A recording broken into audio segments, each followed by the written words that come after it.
This is homework number 5, and this is the second part of solving problem 13.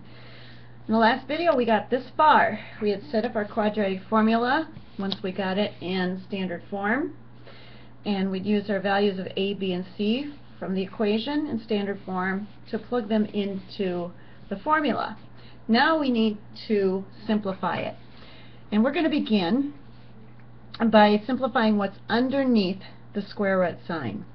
So let's ignore these little arrows for right now. We've got 1 plus or minus. So under the square root sign we're going to do the exponents first. Negative 1 squared. Negative 1 times itself. Negative 1 times negative 1 is positive 1. Subtract. We're going to do our multiplication next. 4 times 5 is 20. Times 2 is 40. Alright, so everything under the square root sign turns out to be this so far. All over on the bottom, 2 times 5, 10. Okay, next step, let's finish what's going on underneath the square root sign. 1 subtract 40. Taking a larger number away from a smaller one, I'm going to get the square root of 39. 1 minus 40 is 39, but it's negative. It's negative. Alright, and don't forget the bottom. Now, what's difficult about this problem is we've got a couple concepts going on here. Not only do we have to simplify an irrational expression, we also have to figure out what to do with this negative number under the square root sign. So let's go off to the side for a moment and talk about that. Remember in the beginning of this homework set, you had the square root of a negative number, and how did we deal with that?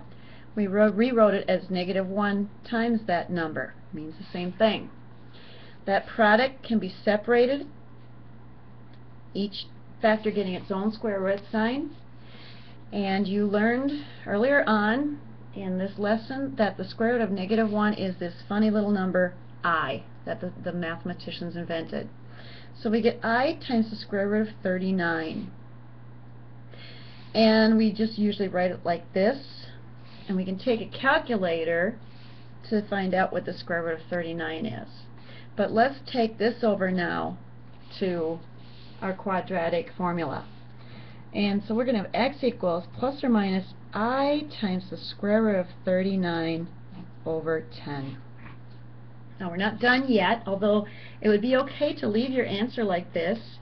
It's really two answers, one plus this amount divided by 10 and one minus this amount divided by 10. But we are going to want to simplify this even further, or at least learn how to do that. So we're going to take a calculator and find the square root of 39. Well, but before we do that, let's split this up. We're going to have the two different equations. X equals 1 plus I times the square root of 39 over 10, and x equals 1 minus, sorry, can't see that, 1 minus the square root of 39 over 10. Now to make it easier to put into the calculator, I'm going to split each quotient apart. This can be written as 1/10 plus I times the square root of 39 over 10. 1/10 plus this amount. Now 1/10 is 0.1. And the square root of 39 over 10 I can calculate. So I'm going to do that right now. Square root, sign, 39, close it up. Now divide that by 10. And I get about 0.624. So I'm going to write plus 0.624.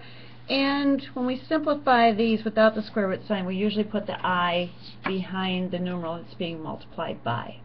Alright?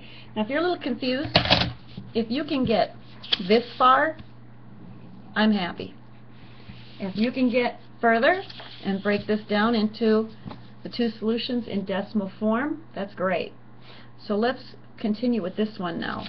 Again, we can split this quotient apart into x equals 1/10 from the 1 over 10, subtract square root of 39 over that same denominator. Any fraction that has something being added or subtracted on top can be split into parts using that same denominator. Again, we've got 1/10 for 110, 1 over 10. And then, whoops, I forgot my I. Where'd my I go? There it is. There it is. And this time we're going to write subtract. We already know what square root of 39 over 10 is. That's the 0.624. And it needs to be multiplied by I. So, in decimal form or approximate form, here are our two solutions. In radical form, unsimplified, here's our solution. And again, I'm happy if you can get at least this far.